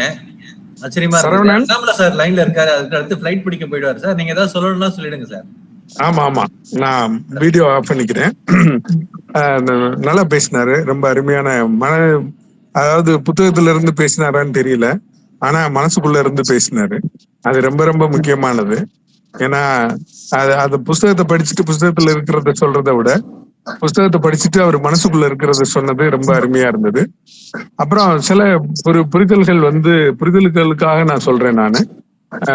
காந்தி அத ஊடகத்தை பயன்படுத்தல அப்படின்னு சொன்னது 1912 கோகலே சவுத் ஆப்பிரிக்காவுக்கு வந்தப்ப அத பூராத்தையும் வீடியோ எடுத்திருக்காங்க. அந்த வீடியோ காட்சி அவைலபிளா இருக்கு. அது ஏகே செட்டியார் படத்திலையும் ஏகே செட்டியார் அதை பயன்படுத்தி இருப்பாரு. அதே மாதிரி 1930 அந்த இன்டர்வியூ 31 அவர் வந்து வட்டமேஜை மாநாடுக்கு போறாரு. வட்டமேஜை மாநாடுல நடந்த நிகழ்ச்சிகள் எல்லாமே வந்து பதிவாயிருக்கு. கப்பல் பயணத்தை கூட முழுமையா பயன்படுத்தி இருக்காங்க. அந்த முழுமையா பதிவு பண்ணி இருக்கிறாங்க. அந்த காட்சி எல்லாம் இருக்கு. அதுல வந்து தெரியாம போன டாக்குமெண்ட்ரிஸ் நிறைய அவைலபிளா இருக்கு. இப்ப அதெல்லாத்தையும் வச்சுதான் வந்து கிட்டத்தட்ட 5.5 மணி நேரத்துக்கு வந்து ஒரு படம் எடுத்திருக்கிறாங்க, டாக்குமெண்ட்ரி. அதனால விஷுவலா அவர் வந்து அந்த நேரத்துல அந்த காட்சி ஊடகம் அவ்வளவு தூரம் பாப்புலரா இல்ல. அந்த காட்சி ஊடகங்கள் வச்சிருந்தவங்களும் அரசுக்கு ஆதரவா இருந்தாங்கன்றதுனால ஒரு தயக்கம் இருந்ததே ஒழிய எல்லா ஊடகத்தையும் அவர் பயன்படுத்தி இருக்கிறாரு அப்படின்றதுதான் நான் பார்த்த வரைக்கும். அதே மாதிரி சேவாகிராம் ஆசிரமத்துல அவரோட ஆசிரமத்துக்கு பின்னாடி ஒரு ரூம் இருக்கு. அந்த ரூம் வந்து அது டார்க் ரூமா பயன்படுத்தி இருக்கிறாங்க. போட்டோ எல்லாத்தையும் டெவலப் பண்ணி இருக்கிறாங்க. அவரு காந்தியோட அசிஸ்டன்ட் கனு காந்தி, அவரே கேமரா வச்சிருக்கிறாரு. காந்தியோட மூவ்மெண்ட்ஸ் எல்லாத்தையுமே படம் பிடித்து இருக்கிறாரு. அவர் எடுத்த வீடியோ இருக்கு, அவரோட எடுத்த படம் இருக்கு. அதுல ஆசிரமத்துல நடந்த நிகழ்ச்சிகளை எல்லாத்தையும் கூட அவர் பதிவு பண்ணி இருக்கிறாரு. அது மாதிரி பதிவு பண்ண விஷயங்கள் நிறைய நம்மகிட்டே இருக்கு, இப்ப எங்ககிட்டே இருக்கு.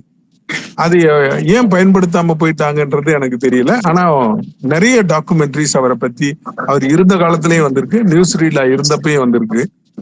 அதே மாதிரி புகைப்படங்கள் அவர் சொல்லியிருக்கிறாரு, நான் செய்யற வேலைகளை தடை இல்லாம நீங்க எடுங்க அப்படின்னு இருக்காரு.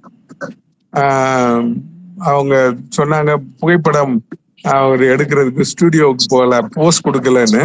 1931 லண்டன் போயிருந்தப்ப அவர் போஸ்ட் கொடுத்திருக்கிறாரு. ஒரு போட்டோ இருக்கு, ஸ்டுடியோல போய் எடுத்திருக்கிறாரு, லார்ட் இர்வின் சொன்னாருன்னு சொல்லிட்டு. அதே மாதிரி சென்னைக்கு வந்தப்ப அவர் எடுத்த புகைப்படங்கள் இருக்கு, ஸ்டுடியோல போய் எடுத்திருக்காங்க, தனியா எடுத்திருக்கிறாரு. கஸ்தூர்பா தனியா எடுத்திருக்காங்க, எல்லாரும் உட்கார்ந்து எடுத்திருக்கிறாங்க. இது மாதிரி அந்த நேரத்துல அவருக்கு இருந்த அந்த வாய்ப்புகளை எல்லாத்தையுமே அவர் பயன்படுத்தி இருக்கிறாரு அப்படின்னு தான் நான் நினைக்கிறேன். எனக்கு போர்டிங் ஸ்டார்ட் ஆயிடுச்சு, மன்னிக்கணும். நம்ம நண்பர்கிட்ட நான் வந்து தனியா போன்ல பேசிக்கிறேன், நம்ம பேசுவோம், தொடர்ந்து பேசுவோம். சாகுல் ரொம்ப அற்புதமான ஒரு இது, அதனால நம்ம தொடர்ந்து தொடர்புலயே இருப்போம். காந்தியோட உரையாடுறோமோ இல்லையோ, நம்மளோட உரையாடல் தொடரும். நன்றி சார். நன்றி சார், நன்றி. சந்துரு சார் பேசுங்க.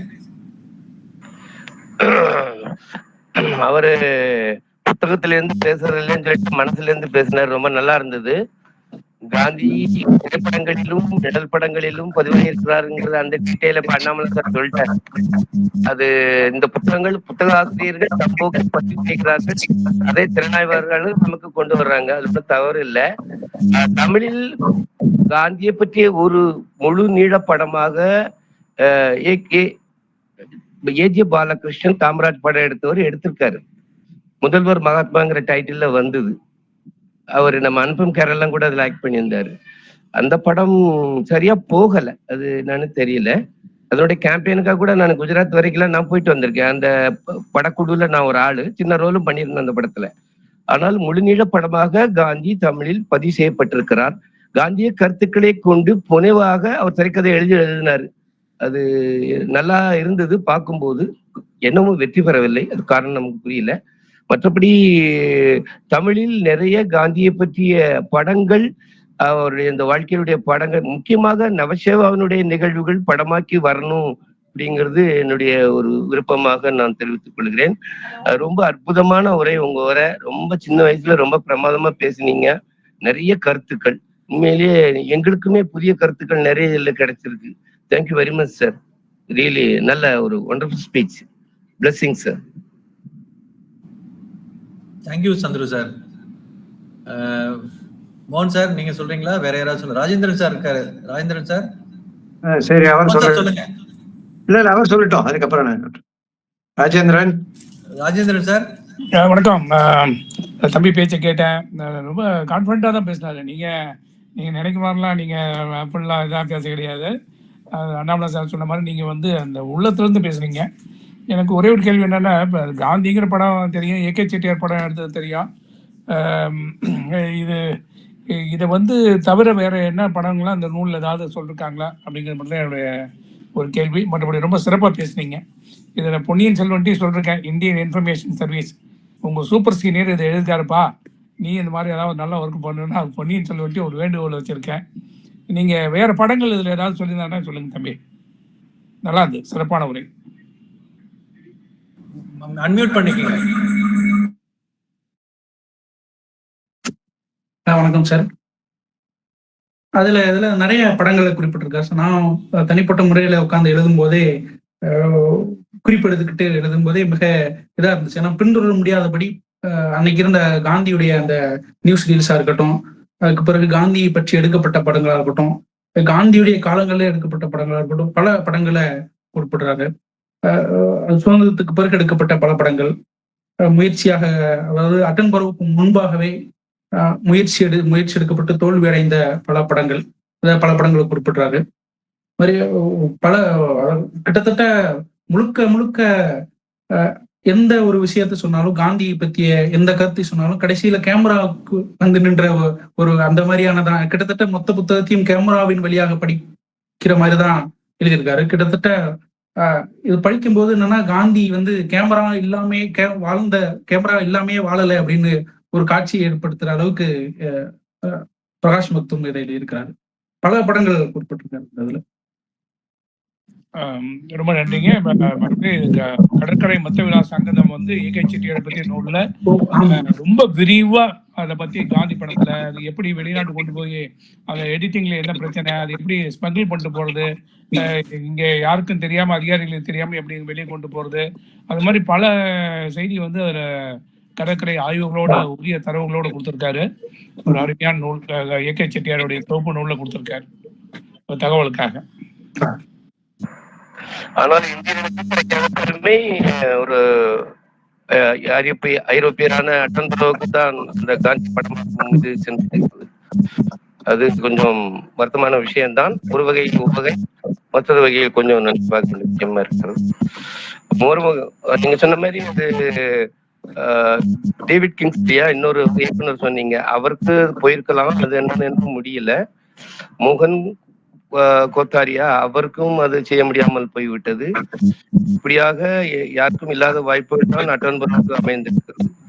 1948 இருந்துதான் காந்திக்கு மிக பெரும்பான்மையான இளைஞர் வட்டம் செல்கிறது. அதுக்கப்புறம் நான் மோகன் எப்பவும் சொல்லுவாரு, சவுத் ஆப்பிரிக்கால இருந்து காந்தியை நம்ம படிக்கணும்னு. ஆனால் பெரும்பாலும் காந்தி 48 இருந்துதான் நம்ம பின்னோக்கி சென்று 15, அதுக்கப்புறம் அவருடைய சவுத் ஆப்பிரிக்காவுக்கு அந்த ஆண்மையை நம்ம அப்படித்தான் அறிந்து கொள்வோம். அது என்னவென்றே தெரியவில்லை. நல்ல விஷயம் சொன்னீங்க. நினைப்புதான் எல்லோருக்குமே இருக்கு, காந்தி அறிவது. எப்படியோ காந்தி அறிதல் அது ரொம்ப முக்கியம். நன்றி. கொல்லு நதீம் வந்திருக்கீங்க, நீங்க ஒப்பீனியன் சொல்லலாம். பேசிட்டு இருக்கும்போதே கூட ஒரு ஒப்பீனியன் கொடுத்தீங்க. கொல்லு Nadeem sir. Nadeem sir. Okay, Sekar sir. Sir வணக்கம். Yes sir. மகிழ்ச்சி. நல்ல ஒரு அருமையான புத்தகம், அருமையா இன்ட்ரோடியூஸ் பண்ணாரு, ரொம்ப மகிழ்ச்சியா இருந்தது. அதுல அவரு கடைசியா குறிப்பிட்டார், அந்த நிகழ்ச்சியை முடிக்கும் போது காந்தி வந்து லேட்டா வருவாரு அப்படிங்கிற மாதிரி ஒரு தகவல் வந்து அந்த பிரார்த்தனை கூட்டத்துக்கு. அப்ப வந்து அந்த சுட்ட கோட்சேவே வந்து ஏன் இன்னைக்கு தாமதமா வந்தீங்கன்ற கேள்வி கேட்கிற மாதிரி சொன்னாருங்களா. இது இப்ப சமீபத்துல ஒரு புத்தகத்துல படிச்சேன். அந்த புத்தகம் வந்து இவரு ஜஸ்டிஸ் ஆனந்த் வெங்கடேஷ் எழுதின புத்தகம்னு நினைக்கிறேன். அதுல அவருடைய கட்டுரையிலுமே இது வந்து குறிப்பிட்டிருப்பாரு. எனக்கு அன்னைக்கு அந்த புத்தகத்தை வாசிக்கும் போது புதுசா இருந்தது இந்த தகவல் வந்து, இப்படி ஒரு டயலாக் அங்க நடந்ததா அப்படின்னு. இப்ப இன்னைக்கு இவர் இந்த புத்தகத்திலயும் அதை குறிப்பிடும் போது எப்படிலாம் இந்த வரலாறு போயிருக்கு அப்படின்னு நினைக்கும் போது பெரிய விஷயம். நல்ல அருமையா வந்து இந்த புத்தகத்தை வந்து அறிமுகப்படுத்தினார். வாழ்த்துக்கள். நன்றி சேகர் சார். அது அவர் லேட்டா வந்தது உண்மைதான், ஆனா டயலாக்லாம் நடக்கல. அது அன்னைக்கு ஆனந்த் வெங்கடேஷ் அப்படி ஏதாவது எழுதிட்டாரான்னு தெரியல. மோகன் சார் நீங்க. சரி, ரொம்ப ரொம்ப சிறப்பா இருந்ததுப்பா. நீ வந்து தயக்கப்பட வேண்டிய அவசியமே இல்லை.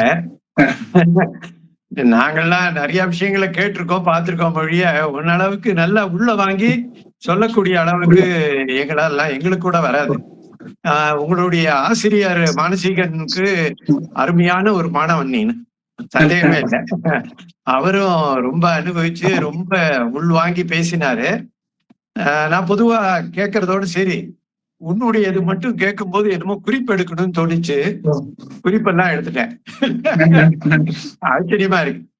அதாவது காந்தியை புரிந்து கொண்டால் நம்மை நாம் புரிந்து கொள்வோம். ஃபர்ஸ்ட் கிளாஸா இருக்கு. எக்ஸலன்ட். இதை விட அருமையா யாரு? நீ ஃபுல்லா காந்தியை நீ உணர்ந்ததால தான் இப்படி எல்லாம் சொல்ல முடியும். காந்தியை நம்ம ஃபீல் பண்ணிட்டோம்னு சொன்னா நம்மள ஃபீல் பண்ண ஆரம்பிச்சிடும். நம்ம தான் நம்மளுடைய பர்சன். அப்புறம் காந்தி ஊடகம் ஏன் அவ கொண்டாடவில்லைங்கிறது அதான் அண்ணாமலை சொல்லிட்டாரு. அப்படி எல்லாம் இல்லை. ஆனா ஒரு விஷயம் உண்மையை ஒத்துக்கிறேன். அது ஒரு பிம்பத்தை கிரியேட் பண்ணுது. அந்த பிம்பம் காந்திக்கு விருப்பம் இல்லை. அதாவது தன்னுடைய பிம்பம் பெரிதாகி விடக்கூடாது என்ற நம்பிக்கையில இருந்தார். அது உண்மை. அது இந்த ஊடகம் பண்ணிடுது. நீ என்ன இருக்கியோ அதை விட பெருசாக்கிடுது. அது மட்டும் இல்ல, பட் பல பேரை போய் சென்றடையணும், பல பேரோட உரையாடணும்னு காந்தி விருப்பப்பட்டதுனால அந்த அண்ணாமலை சொன்ன மாதிரி அதை ரொம்ப பயன்படுத்தி இருக்காரு. ரொம்ப யூஸ்ஃபுல்லா, ரொம்ப ரொம்ப சிறப்பான விஷயம். அச்சு ஊடகம் தான் அவருக்கு ரொம்ப பிடிச்சது. ஏன்னா உரையாடல், அதுல ஒன்றும் சந்தேகமே இல்லை. அச்சு ஊடகத்துல நீ ஒரு அருமையான சொன்ன, அதனாலதான் நான் அவ்வளவு குறிப்பி வச்சிருக்கேன். கற்பனை செய்யறதுக்கு நமக்கு வாய்ப்பு உண்டு. ஆனா நீ இப்ப விஷுவலா நான் உன்னை காட்டிட்டேன்னு வச்சுக்கோ, உனக்கு அந்த ஆங்கிள் தான் மனசுக்குள்ள நிக்கும். அதுக்கப்புறம் போகாது மைண்டு. இது ரொம்ப இவர் ரொம்ப பிரமாதமா எழுதியிருப்பாரு. நம்ம மலையாள எழுத்தாளர், அவருக்கு ஒரு பேர் என்ன சொன்ன பேருட்ட கொஞ்சம் பஷீருடைய மதுரைகள் படத்தெல்லாம் அவங்க எடுத்த போது என்ன ப்ராப்ளம் ஆச்சுன்னா, அந்த எழுத்துல இருக்கிற ஒரு உண்மையான நுணுக்கமானது இதுல வரல. அடூர் கோபாலகிருஷ்ணனே சொல்லியிருக்காரு, யாராலையும் செய்ய முடியாதுன்னு. அது ஒண்ணும் முக்கியமானது ஒண்ணும். கரெக்ட் தான். ஏகே அப்பாஸ் சொல்லி இருக்கிறது நல்லா இருக்கும்னு நினைக்கிறேன். நான் கேட்டதில்லை. அப்புறம் கடைசி நம்பிக்கைன்னு ரொம்ப அழகா இன்னொன்னு சொன்னேன். கருணை காந்தி கிட்ட இருந்தது. கடைசி நம்பிக்கை என்னன்னா அந்த அன்பு, கருணை தான். அவரிடம் இருந்ததால் தான் கல்கத்தாவில் அத்தனை மக்களும் அவரை போய் எல்லாத்தையும் போட்டுட்டு தன்னுடைய வயலன்ஸை நிறுத்தினாங்கிறத பத்தி ஒரு புக்கே வந்திருக்கு இந்த காலத்துல.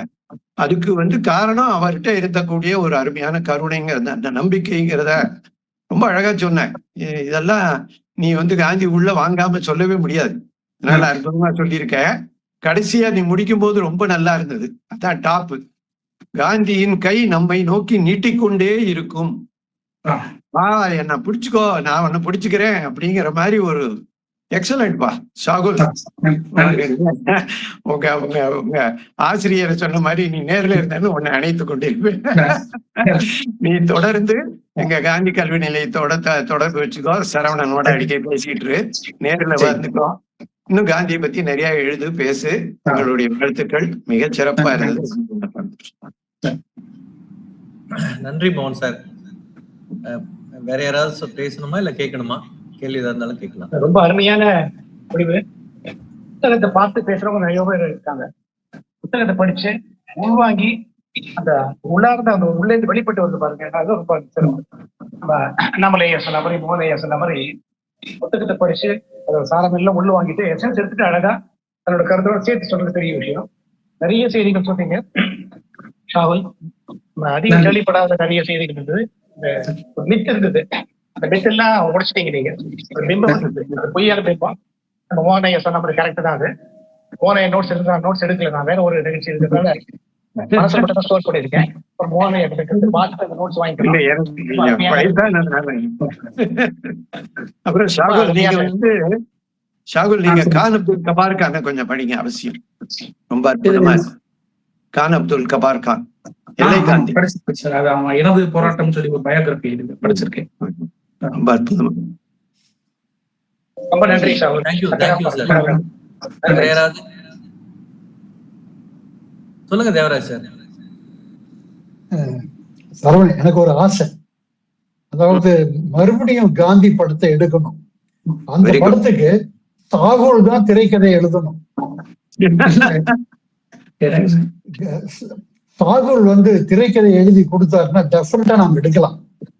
ஏன்னா ரிச்சர்ட் ஆட்டன்பரோ கொடுத்த மெசேஜ் எல்லாம் அப்படியே அங்கிருந்து ஜம்ப் பண்ணி வெளிவந்துட்டாரு.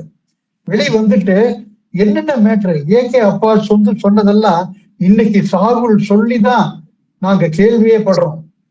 ஏகே செட்டியார் அவர் எடுத்ததெல்லாம் நம்ம எல்லாருக்குமே தெரியும். ஆனா அப்பாஸ் வந்து அந்த மாதிரி ஒரு வார்த்தை சொன்னாரு காந்தி கிட்ட அப்படின்னு சொன்னது சாகுல் சொல்லிதான் நான் தெரிஞ்சுக்கிட்டதே சாகுல் போலதான்.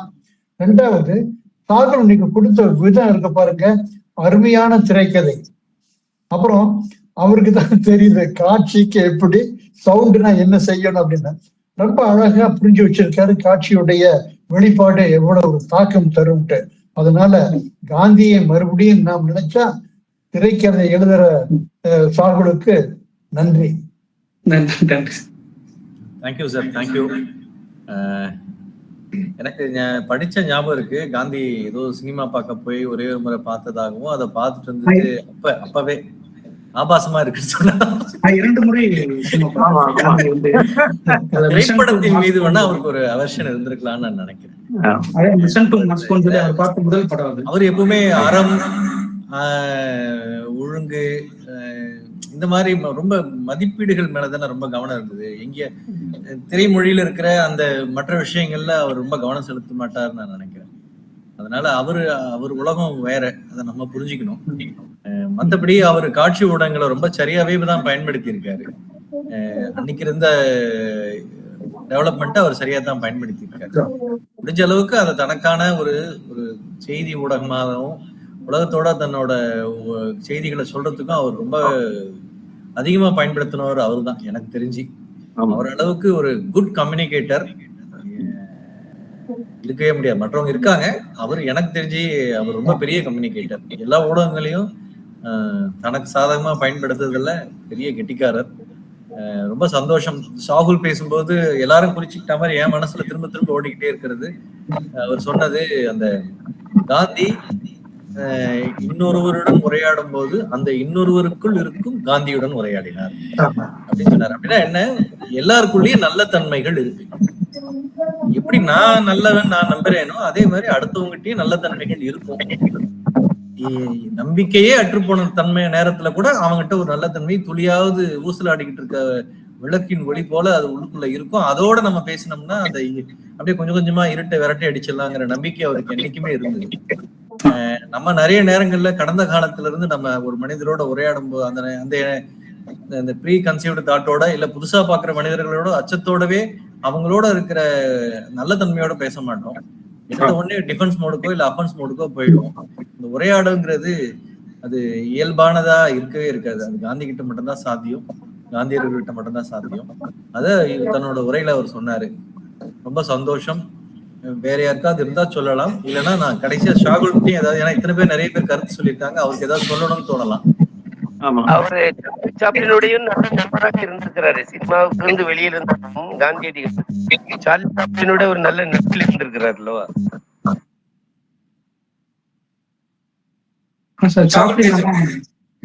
சாப்ளின் வந்து இங்கிலாந்துக்கு வந்து காந்தி வருகும்போது அவருமே வந்தார். ஏன்னா அவருடைய சிட்டி லைட்ஸ்ன்ற ஒரு படத்துக்கு விளம்பரம் பண்ணுவதற்காக இங்கிலாந்துக்கு சாப்ளின் வந்தார். சாப்ளின் வந்தபோது காந்திக்கு வந்து அறிமுகம் இல்லை.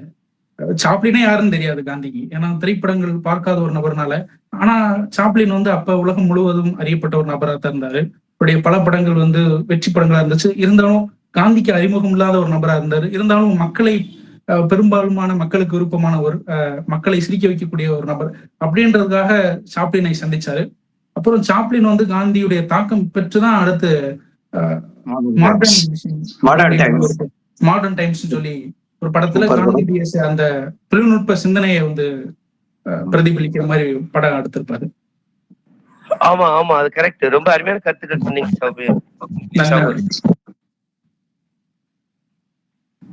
நன்றி. இன்றைய நிகழ்ச்சியில் பங்கேற்ற அனைவருக்கும் காந்தி கழகத்தின் சார்பாக நன்றிகள். ஷாகுல் அமீதுக்கு ஒரு மீண்டும் நன்றிகளையும் வாழ்த்துக்களையும் தெரிவித்துக் கொள்கிறோம். எல்லாரும் சொன்ன மாதிரி நீங்க தொடர்ந்து காந்தியை பத்தி எழுதணும், பேசணும், காந்தி கழகத்துக்கு வரணும். நாங்களும் உங்க தேனி அவர் ஒரிஜினலா ஷாகுல் பிரதர், அவரையும் நம்ம இப்படி விரைவில் சந்திக்கணும்னு நான் நினைக்கிறேன். நன்றி ஷாகுல். தொடர்ந்து பேசுவோம், சந்திப்போம். நன்றி, வணக்கம். பேச்சுல ஏதாவது பிழை இருந்தால் ஒரு பிழையும் இல்ல. உன்ன மாதிரி பேச பிடிக்கலையேங்கிறத எங்களுக்கு உன்ன மாதிரி உணர்வா மனசார பேசக்கூடிய எங்களுக்கு வரமாட்டேங்குது. அதனால பிழையே கிடையாது.